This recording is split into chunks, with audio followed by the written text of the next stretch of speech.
ஒரு மனிதன் அவன் துனியாவுல பாவம் செஞ்சிருப்பான், அல்லாஹ்வுக்கு மாறு செஞ்சிருப்பான். அவனுடைய கபருக்கு அவனுடைய ரூஹை கைப்பற்றுவதற்காக கருப்பு நிலத்தோடு ஒரு மலக்கு வருவார்கள். வந்து சொல்வார்கள், நாட்டை பிடித்தவனே, அல்லாஹ்வுக்கு பாவம் செய்தவனே, வாழாதடி என்று சொல்லி அவன் அழைத்து செல்வார்கள். அவனுடைய ரூஹுக்கு வாங்கும் பொழுது அவனுக்கு சிரமத்தோடு வாங்கப்படும்.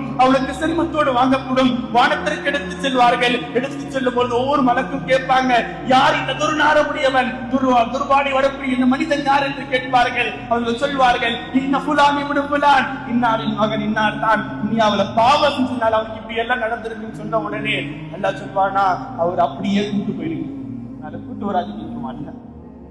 மன்னரைக்கு எடுத்து செல்லப்படும். இதே போன்று 2 மலக்குமார்கள் வருவார்கள். மலக்குமார்கள் வந்து கேட்பார்கள், மன்றப்புக்க ஒரு ரப்பு யாரு? தெரியல, எனக்கு தெரியலன்னு என்று கேட்பார்கள். கதகுவான், எனக்கு தெரியலன்னுவான். காமிச்சு பாருங்க, யாரும் தெரியலன்னு கேட்பான். ஒரு பத்தி கேள்விப்பட்டது இல்ல, இவரை பத்தி எனக்கு எதுவும் தெரியாதுன்னு சொல்லுவான். அப்ப வானத்தில் இருந்து ஒருவர் சொல்வார், அவன் பொய் சொல்றான், அவன் பொய் சொல்கின்றான்.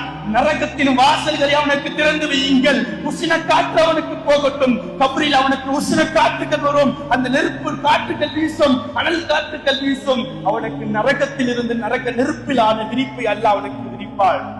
அவருக்கு சொல்லிக் கொண்டே இருப்பார்கள். இதெல்லாம் நமக்கும் நடக்கும்.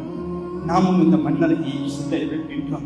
இதெல்லாம் மன்னரையில் நடக்கக்கூடிய காரியங்கள். ரசூலுல்லாஹ் சொன்னாங்க, எல்லாம் மன்னரையில் நடக்கும். இந்த மன்னரை வாழ்க்கைக்காக என்ன தயாரிப்புல நான் இருக்கேன்.